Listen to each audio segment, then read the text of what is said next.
Hi, welcome back to Sociology 226. This is Emil Durkheim, video 2. In this video I have three goals. First, I want to explore Durkheim's sociology of solidarity.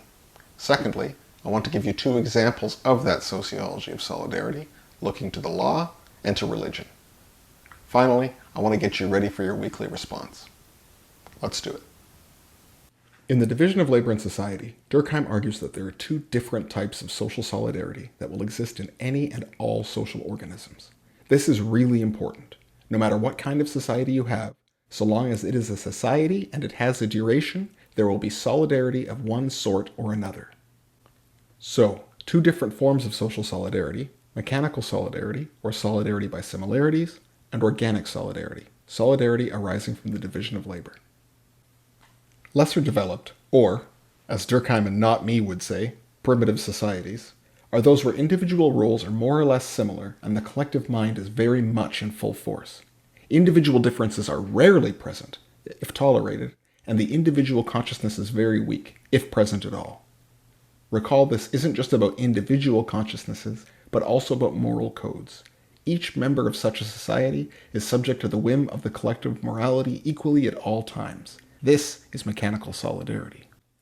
We can contrast this form of solidarity with organic solidarity. Durkheim is going to argue that as societies become more dense, and as more members enter into the social system, they must become more complex. They do not become more complex because they become more civilized. They become more civilized because they become more complex. Earlier, I said that solidarity doesn't go away as we move from lesser developed societies. It just takes another form. Here we can think about a single-celled organism versus one with a variety of organs that maintain it. Though each part has a different job, it requires the other to do their job in order to keep everything working. The social organism becomes more complex as more tasks are distributed throughout. Even though everyone's not as subject to the same rules, the whole thing keeps going so long as they all work in concert.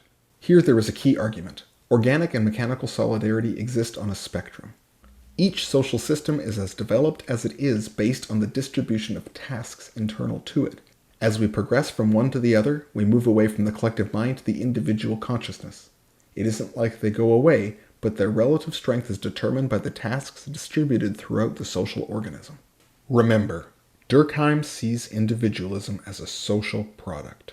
The extent to which a society treats its members as individuals is determined by the level of autonomy granted by the collective mind. Let's look to these two forms of social solidarity through the example of the law. In the previous video, I used the example of hockey to tell you about Durkheim's sociology of rules.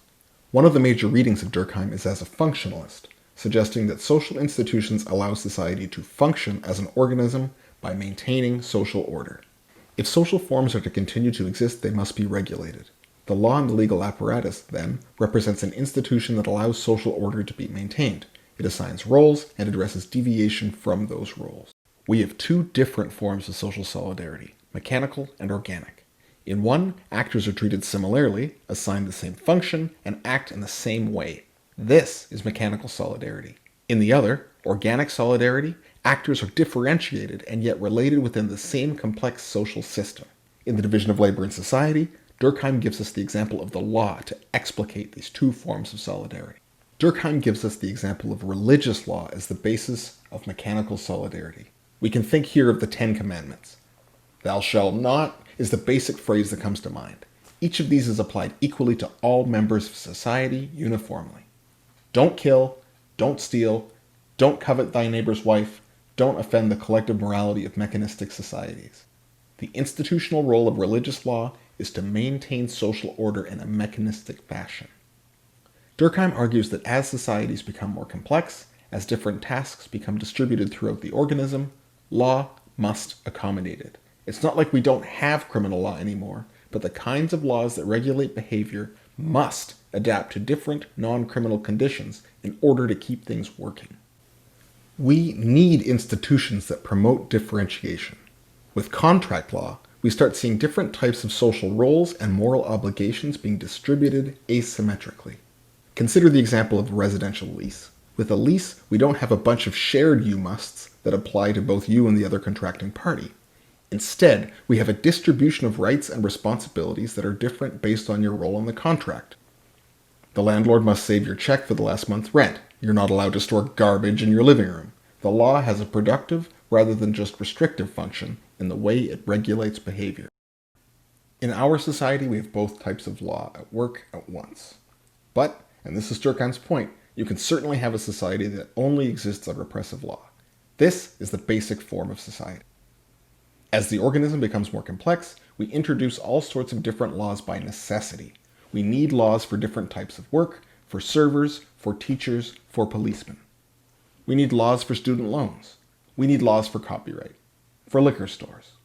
As society increases in the number of different tasks performed, we get so many more civil laws than criminal ones.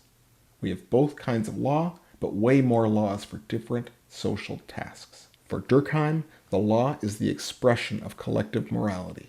It is both enabling and constraining, often at the very same time.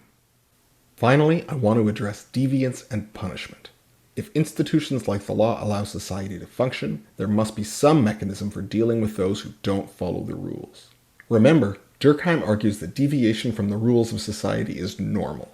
So long as there are rules, there will be rule breakers. The test of a lasting social form is the ability to manage these deviations. When we talk about the functions of legal institutions, then, think about the role that policing and the justice system play in managing offenses to the collective morality. Those actions which we deem heinous are, in Durkheim's view, those that offend the collective morality the most. And those punishments we deem acceptable versus unacceptable are also to be placed against the backdrop of the collective morality. You can read David Garland's Punishment in Modern Society, which is 2 chapters on Durkheim, to explore this way of thinking further. A final point on deviance. Durkheim is going to argue that deviance is normal, so long as society continues to exist as a regulatory force. That is, at all. But Durkheim is also going to argue that deviance from established social roles is necessary for social change. Deviance is normal, as is its challenge to the conservative nature of social institutions. Durkheim's Sociology of Religion gives us another place to explore social solidarity. The Elementary Forms of Religious Life is my favorite book by Durkheim. Looking to ethnographies of ritual practices by tribal groups in Australia, Durkheim argues that there is no fundamental distinction between social organization in advanced societies, like early 20th century France, and those studied in Australia. Both rely on classifications of people, an understanding of the world, and institutions that promote social order. The key theoretical concept here is the sacred, that which must be made and kept distinct from the profane, the stuff of everyday life. All religious life is based on this distinction, as is all life more generally. Here the focus is on how we make meaning in religious and secular life. Durkheim argues that religious rituals, in Australia or anywhere else, serve to support social order. They allow us to stand outside the boring moments of mundane life and ignite the collective energies that bind humans together. Religious ceremony is a shared way to make meaning together, expressing the will of society that lies dormant in all of our major social institutions. All societies have sacred components, and these components reinforce social solidarity. Some societies rest their faith in gods and creators, others in scientific understandings of things and reverence for the autonomous individual. Some do all of these things. Regardless, sacred life is a fundamental part of all human existence. We can see the consequences of religious order as social order in Durkheim's classic, Suicide. I mentioned the book Suicide in the last video. Let's look at it a bit more closely. Durkheim argues that the suicide rate is a moral attribute found in all societies. Remember, he is describing moral attachments, not telling us what to do. Durkheim argues that we could look at the relative rates of suicide to see where social solidarity is weakest. In this sense, suicide is not an individual act, or not only an individual act.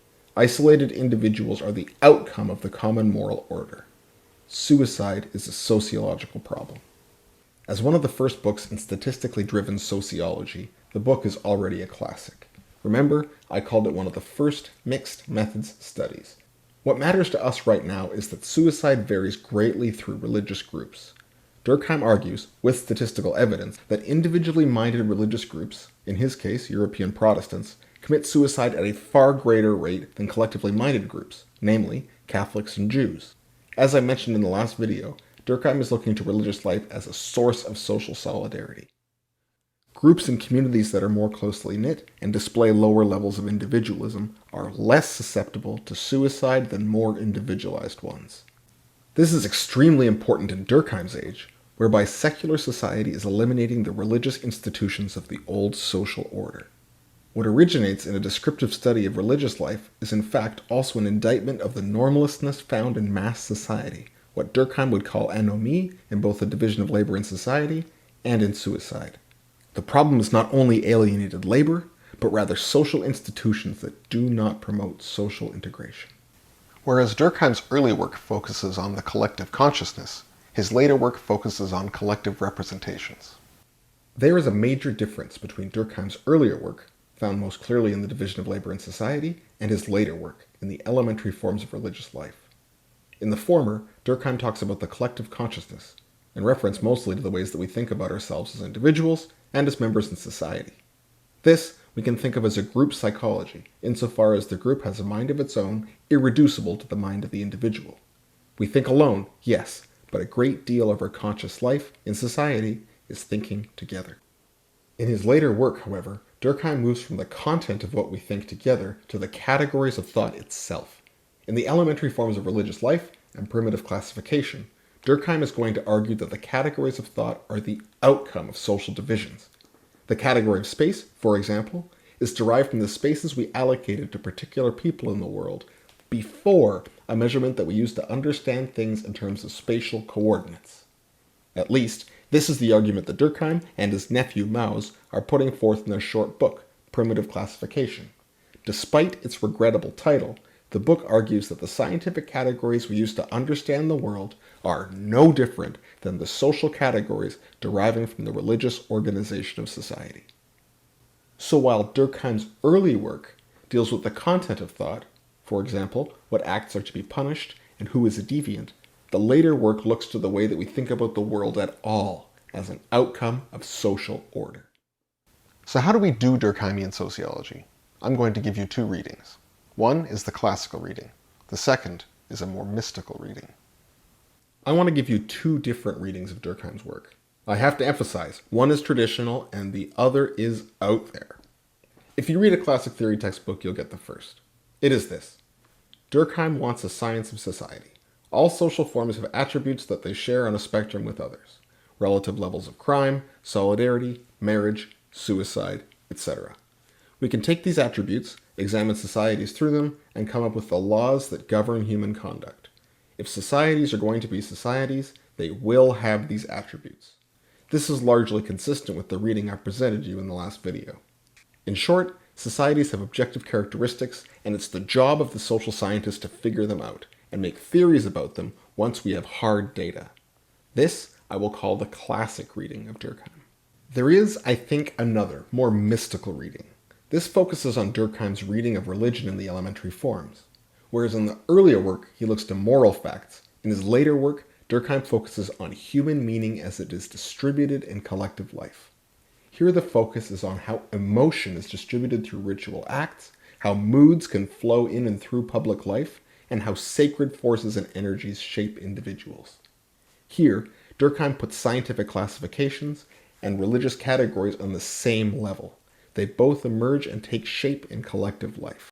While the classic reading is likely more true to Durkheim's stated goals, a secondary, mystical reading is far more interesting to me.